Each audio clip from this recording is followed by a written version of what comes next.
Hello and welcome to Travel Babble with Basha. I'm going to continue my review of the NCL Spirit Inside Rooms that I recently stayed in on a 3-week trip to Alaska. As I've said in another video, I booked this last minute. I was not able to pick my stateroom and I was not able to stay in the room, but I used it as a chance to try out 3 different inside rooms.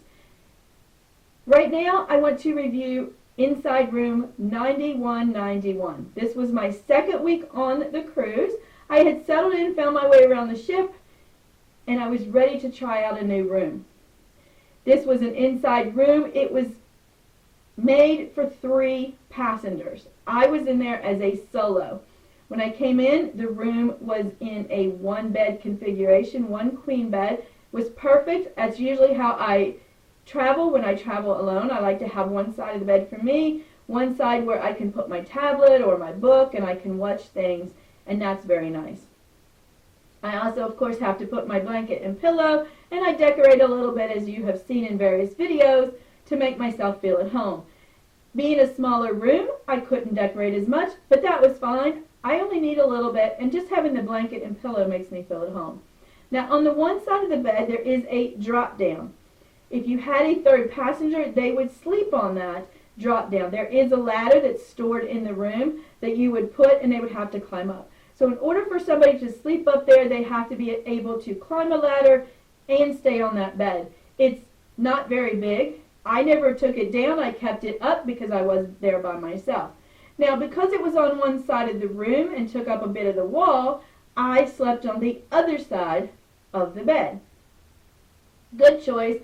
If you were having 2 people and you were both sleeping in the bed and it was together, the one person would have to lean over to get past. The nice thing for me with that bed, it was magnetic. I was able to keep some decorations hanging from there. So it really didn't pop out at me as much because it was there and I was on the other side of the bed. Beside the bed on each side, you do have a nice nightstand. You also have a light that you can move around, and it has a USB port under it. That was very nice because I had a long USB cord. When I had my tablet on the bed beside me watching some downloaded movies, I was able to keep it charged. Always nice to have different plugs or USB ports close to the bed. Not every room has those, and this room did. It was very nice. As you first came into the room, there were the closets. There was plenty of closet space for me. There were plenty of drawers for me and shelves. There was also a safe in the room. Most rooms will have these, and it was nice just to put your little odds and ends that you just didn't want to lay out, and especially to put your passport. So that was logged in there. But because I didn't need to get in the safe very often, I also used that shelf to put a bunch of my scarves and things like that on that I could easily move if I needed in the safe. But going through Alaska, the only time I needed it is when I hit Vancouver. Your life jackets are also in one of those closets, but they're up at the top so they're not in your way. Now in this room, in one corner you have a little desk, like a chair, table, I guess you would call it. I didn't really use it that often, but it was nice to have it there. Sometimes I would use it for getting things ready for the next morning so I could just grab and go really quick. There was a desk that had some plugs. The plugs were more than enough for what I needed because I take an extension cord to use. As far as the bathroom, it was an adequate size. The shower was big. It had the hair conditioner shampoo combination. I always take my own conditioner because I like the shampoo, but I don't like the condition part of it. It's not enough. And there was also the shower gel. Now keep in mind, these rooms are all non-smoking. I know there's people who comment and complain about people smoking on the balcony.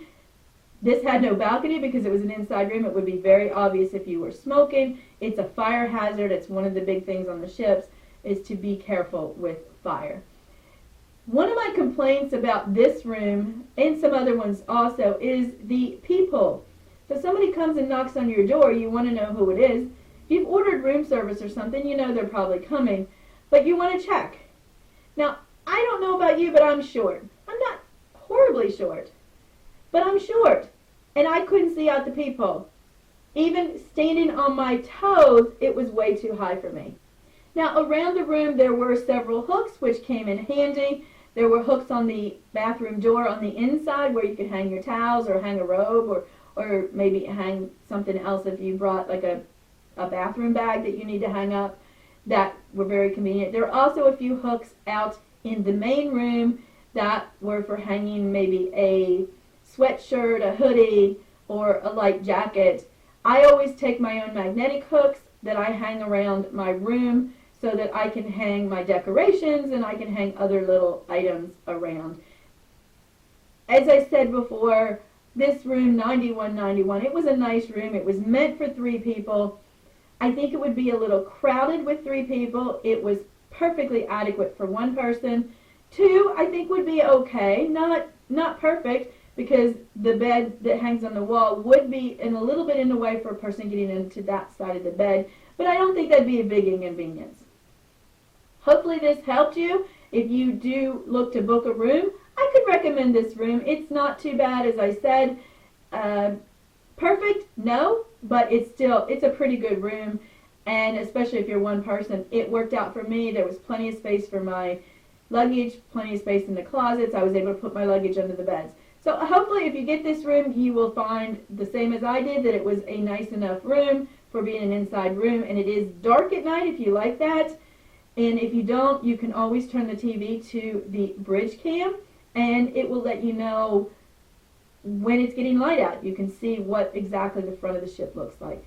So now that you know about this, I hope you've enjoyed this. I hope you'll subscribe so that you can watch my other videos where I'm reviewing the other inside cabins that I also was on this same Norwegian Spirit. Now, go subscribe to my channel so that you can see those, and then get ready to go pack your bags.